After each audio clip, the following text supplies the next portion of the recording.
আজকে পাশে রাষ্ট্রে বসে সেই দেশের মানুষকেও তারা বিব্রত করছে। এখন আওয়াজ উঠেছে ইন্ডিয়াতেও, ভারতেও যেন তাকে রাখা না যায়।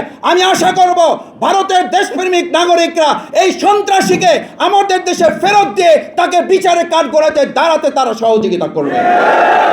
তারা যদি সহযোগিতা করে, আর আমরা যদি এখন নির্বাচন নিয়ে আওয়াজ তুলি, আমরা যদি এখন স্থানীয় সরকার না জাতীয় সরকার এই আওয়াজ দিয়ে যদি বিভেদ তুলি, তাহলে মাঝখান থেকে শেখ হাসিনা পার পেয়ে যাবে।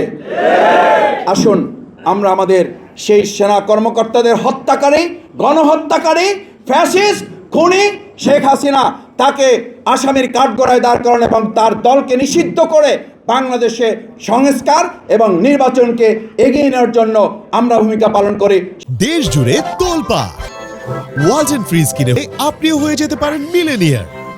2009 সাল থেকে শুরু করে প্রত্যেক বছরই আপনি খেয়াল করে দেখবেন এই 25-26 তারিখে বিগত ফ্যাসিস্ট হাসিনা সরকারের পক্ষ থেকে কোনো না কোনো একটা উৎসব এখানে নির্ধারণ করা হতো।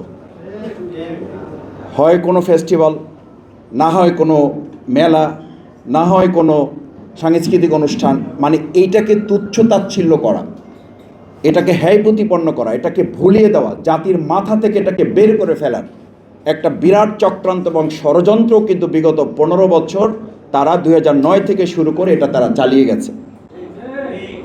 তাদের ষড়যন্ত্র সফল হয় নাই। আপনাদের জানা থাকার কথা, আমরা ছোট সময় একটা শব্দ পড়তাম, এক ঢিলে কয় পাখি? দুই পাখির কথা আমরা শুনেছি। আমরা বই পুস্তকে এক ঢিলে দুই পাখির কথা শুনেছি। 2009 সালের 25শে ফেব্রুয়ারি তারা আসলে এক ঢিলে দুই পাখি না, এক ঢিলে তারা অসংখ্য পাখি মারার চেষ্টা করেছে।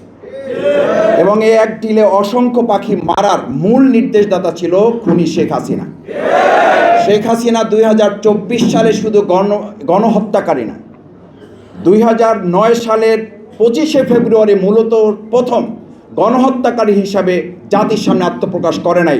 সে গণহত্যাকারী হিসাবে আত্মপ্রকাশ করেছে 2006 সালের 28শে অক্টোবর।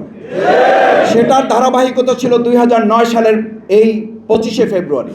সেটার ধারাবাহিকতা ছিল 2013 সালের 5ই মে শাপলা চত্বরে আলেমদেরকে হত্যা করা। সেটার ধারাবাহিকতাই ছিল আমাদের এই বাংলাদেশে দিনের ভোট রাতে করার জন্য তারা এই চৌকস, দেশপ্রেমিক, যোগ্য, দক্ষ সেনাবাহিনীকে হত্যা করেছে পরিকল্পিতভাবে। 41 সাল পর্যন্ত ক্ষমতায় থাকার এক চক্রান্তমূলক টার্গেট নিয়ে তারা এই হত্যাকাণ্ড পরিচালনা করেছে। তারাই হত্যাকাণ্ড পরিচালনা করেছে মাওলানা দেলোয়ার হোসেন সাঈদীকে মেডিকেল কিলিং করে হত্যা করে যাতে দেশ থাকে, সেটার জন্য তারা এই পরিকল্পিত হত্যাকাণ্ড চালিয়েছে। তারা এই চৌকস সেনাবাহিনীকে হত্যা করেছে, দেশপ্রেমিক সেনাবাহিনীকে এজন্য হত্যা করেছে, দেশপ্রেমিক আলেমদেরকে হত্যা করে ফাঁসিতে ঝুলিয়ে কার্যকর করার জন্য তারা সেদিন এই হত্যাকাণ্ড পরিচালনা করেছে।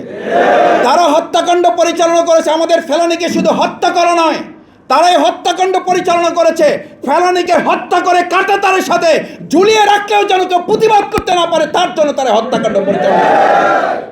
আমরা ধিক্কার জানাই শেখ হাসিনা ফ্যাসিস্টরা তাদের দোসর ভিতরের এবং বাইরের শক্তিকে একযোগে কাজে লাগিয়ে সেদিন আমাদের সেনা কর্মকর্তাদের, এই দক্ষ দেশপ্রেমিক ইসলামপ্রিয় সেনা কর্মকর্তাদের যেভাবে হত্যা করা হয়েছে, আমি দেশবাসীর কাছে আহ্বান জানাতে চাই, আসুন প্রত্যেককে হত্যাকাণ্ডের জন্য শেখ হাসিনাকে এই দেশের মানুষের কাছে বিচারের কাঠগড়ায় দাঁড়াতে হবে না, শুধু তাকে মর্মান্তিকভাবে ফাঁসির কাস্টে ঝুলানো হচ্ছে এদেশের মানুষের জনগণের দাবি।